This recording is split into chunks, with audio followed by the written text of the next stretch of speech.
what I was going to talk about a little bit is my work on white supremacism.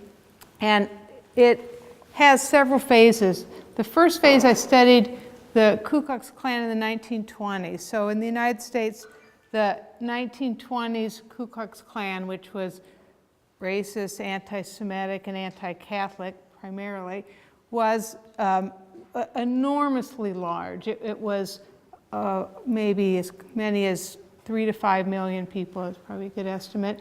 And to be in the Klan, you had to be white, native-born, and Protestant. So it was actually quite a large percentage of the population in areas where it took root. And it was not just Southern, it was all across the United States. So it was enormously large, and it was, in some sense, a normative movement as opposed to a marginal movement. So now, quite a long time ago, I did the study, and I interviewed some people who were still alive who had participated in the Klan, but many years before. And those people, to a person, deny that they had been involved in any violence, which was absolutely not true. But more interesting in a way, they really couldn't see anything unusual about having been in the Klan. And it was pretty interesting and revealing that really it was quite a usual, ordinary part of life in those areas. Later on, I studied and have continued to study white supremacism in the modern decades, during which time it's undergone tremendous amounts of change.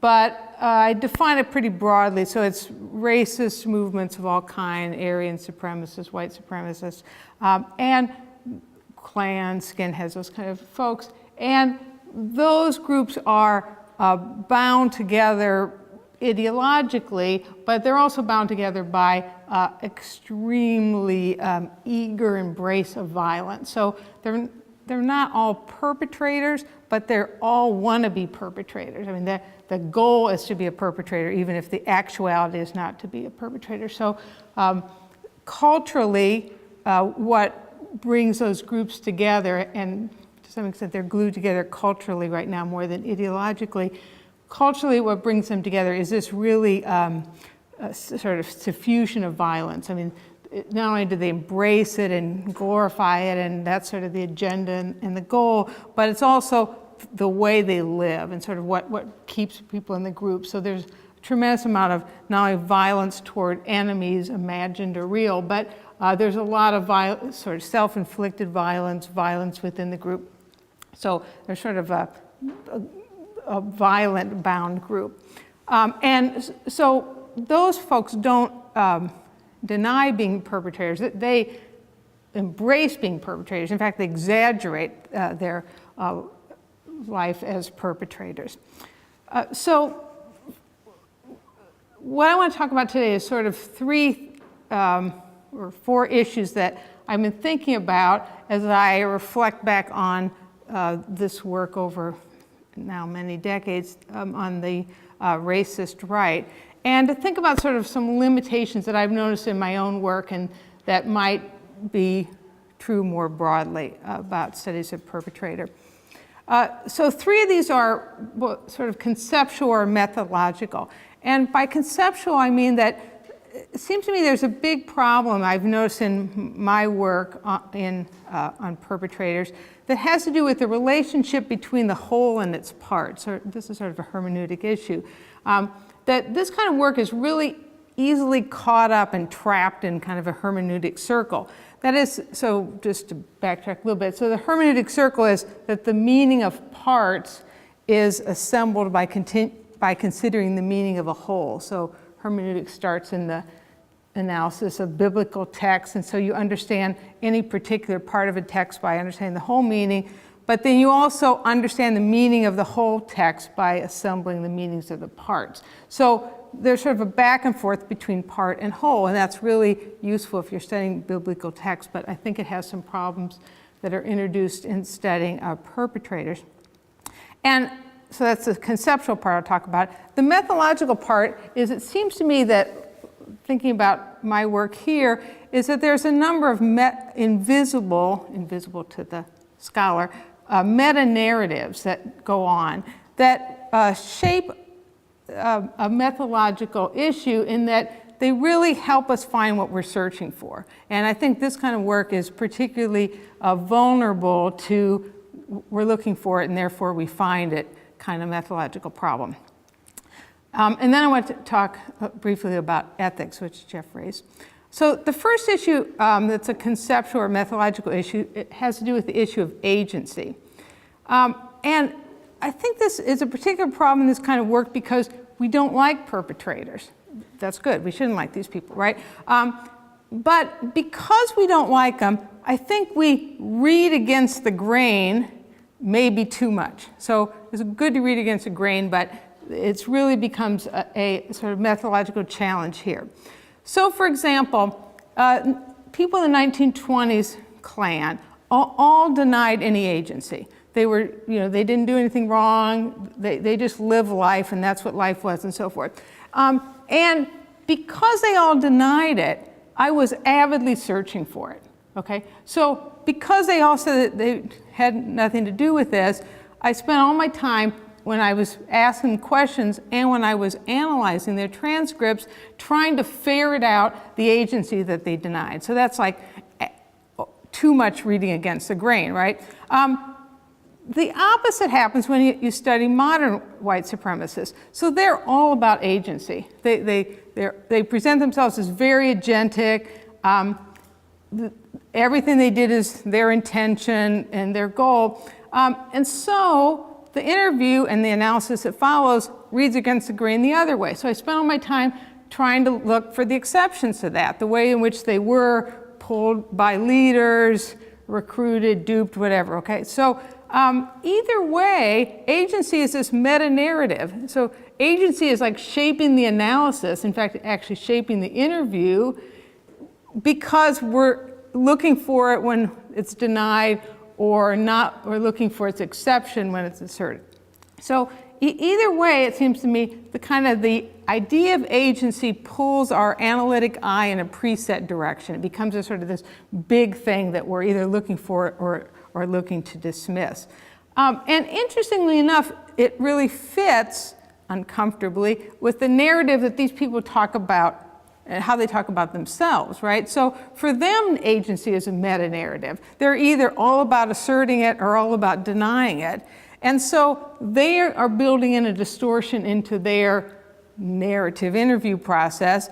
But as analysts, we're building in kind of a double distortion in how we solicit and analyze those.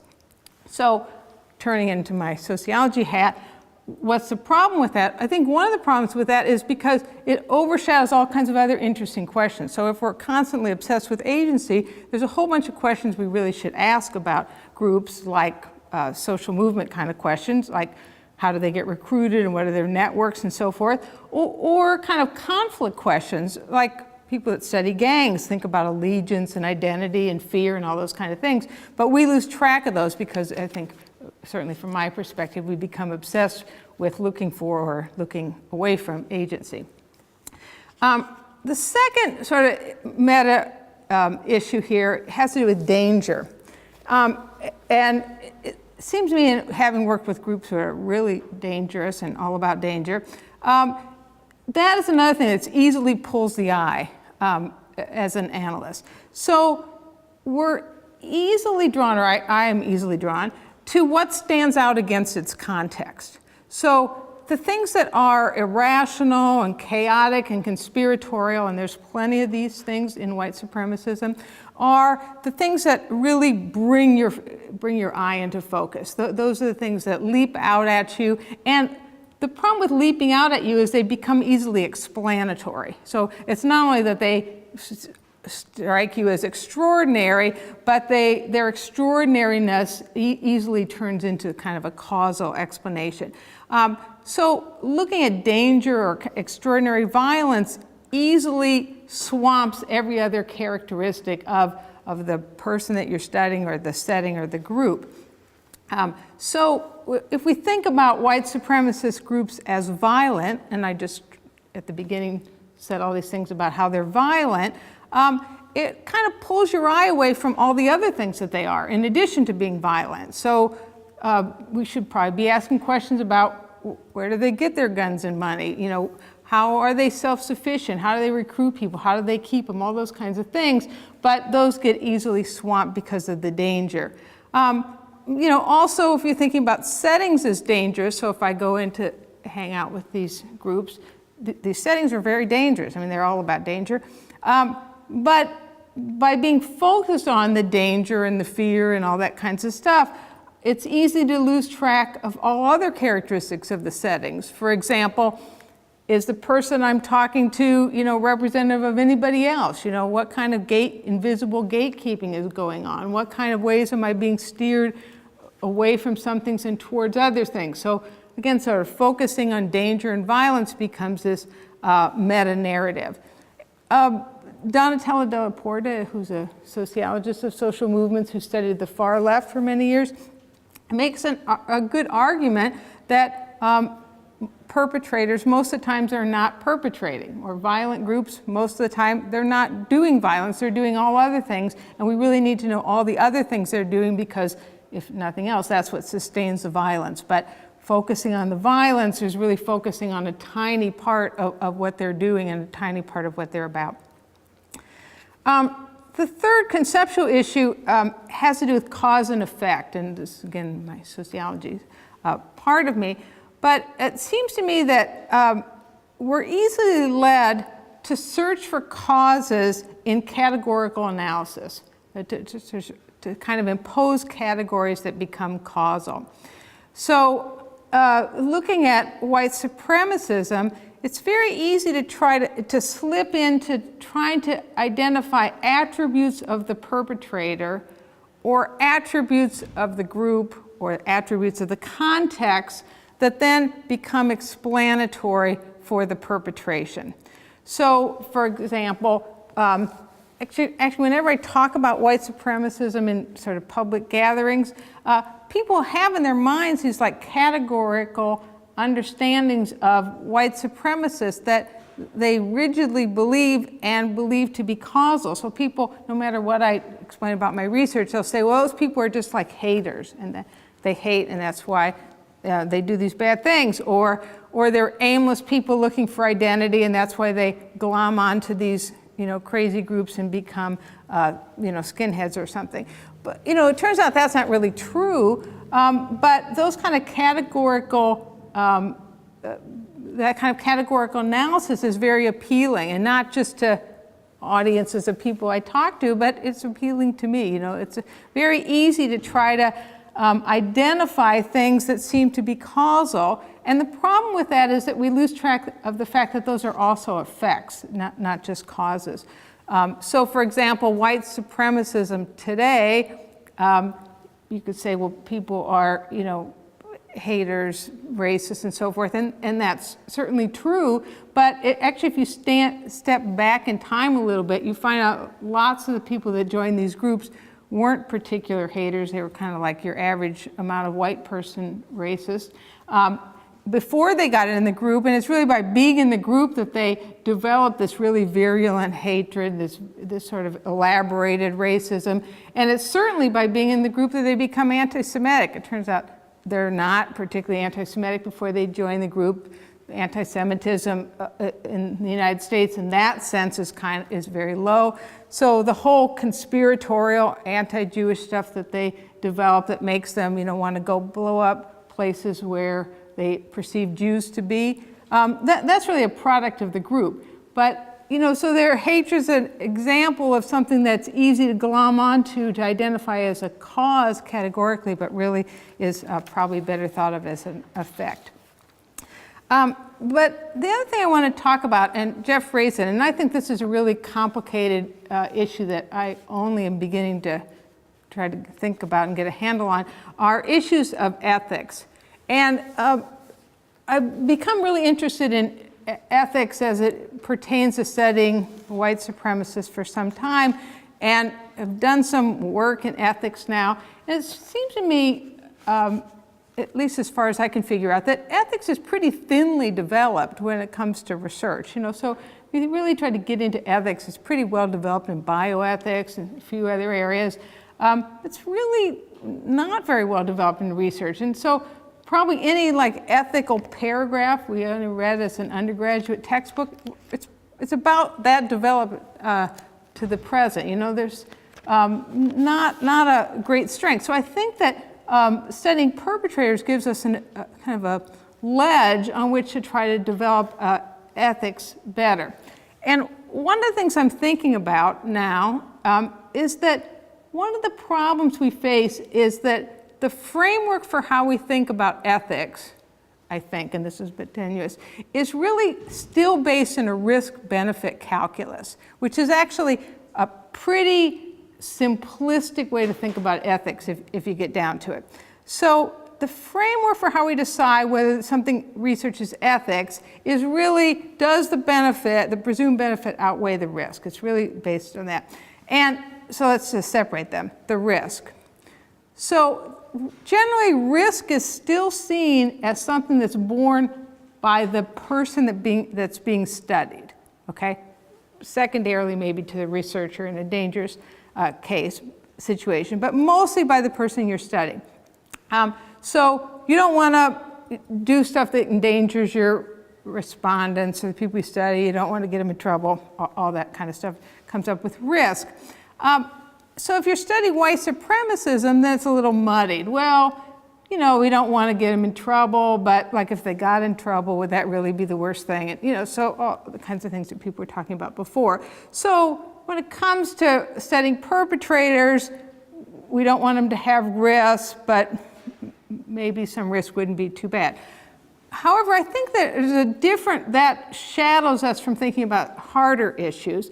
For example, that there's secondary risk. So that by focusing always on risk to the people we're studying, we're losing track of greater kinds of risk that are not often acknowledged. So for example, if you study, you know, one person or one group, by studying them, you actually are really studying a much broader range of people usually. So if you interview people, they don't just talk about themselves, right? They talk about all these other people, other situations. You know, people are embedded in social networks, and by studying them, even though we're thinking we're just giving risk to them, we're really giving risk to a wider network of people. Now, why is that a problem? I think it's a problem because, well, first of all that wider group of people didn't consent to be in the study in the first place, but also because surveillance and law have changed so much that collecting information about people is inherently risky to them in a way that it wasn't 20 years ago when when we were taking notes on pieces of paper. So now what we're doing is collecting information about people who aren't really in our study, whose characteristics we're now recording in some kind of way, and we're transmitting it in all kinds of ways that are, as we know from my country's NSA, easily interceptable, right, and legally not protectable. So in my happier life, I study progressive social movements, and I worried a lot about putting them at risk and so forth. But I realized what I really am putting at risk is not them. I'm putting at risk all the other people they talk about, none of them who are doing anything particularly illegal, but all of whose information is now collected by me and made findable electronically or legally. And as Jeff says, at least in the United States, there's zero protection for confidentiality. You can destroy your tapes or burn your digital files, but your memory can be subpoenaed. So there really is no legal protection. So it seems to me there's a whole risk of exposure to other people, but also a risk of exposure of settings that we don't often think about. So when we're studying a person or a small group, we're also studying a whole social or cultural world, and we're exposing issues of leadership and culture and so forth, in which that smaller group or person is embedded without any permission of that people. Okay. A secondary risk, it seems to me, is that when you're studying, or when I'm studying white supremacism, I risk inflating their importance. So that's a different kind of risk. So we think about risk as putting people, making people vulnerable. But when it's people who are perpetrators, the other kind of risk is we make them too important. Okay, so when I interview white supremacists, they always know about everything else I've ever written. It's, you know, I don't ever have to worry about really introducing myself because they have libraries better than mine of scholarship on the far right. Why? Because they think it's great. You know, it's not, it's obviously my work is critical. They don't care, critical, not critical. They like to be important, and that's a really scary thing. I mean, we're really creating an historical importance to perpetration that we may not. And I'll finish really quickly. So that's the risk part. The other part is benefit. And it seems to me that researchers, we've kind of glided by on the same level of benefit that for a long time medicine glided by on. So in medicine, there's this argument that there's an internal morality of medicine, that you don't really have to justify the benefit side in cost-benefit analysis of medical research because medical research by itself is internally governed by moral codes and is internally beneficial. It seems to me that's kind of what the research project has been. Like there's an inherent benefit to knowledge and we don't really have to justify its benefits. We kind of can glide by on the presumption that they exist or could potentially exist. But it seems to me that's really a sloppy and not very ethical position, and that by studying perpetrators, we really makes us try to think about what really, I mean, really are the benefits. And Aaron's written some really impressive stuff on this. You know, we say we're going to bring knowledge, bring information for legal cases, but, you know, are we really? What benefits concretely are we doing, and how do those outweigh, if they do, the larger scope of risk? And just to conclude, it seems to me that maybe what we need to do is move away from this sort of strict risk-benefit analysis anyway, and think about ethics more proactively. You know, think about ethics as not balancing risk and benefit, but ethics as having an intellectual duty and trying to ascertain what that duty is.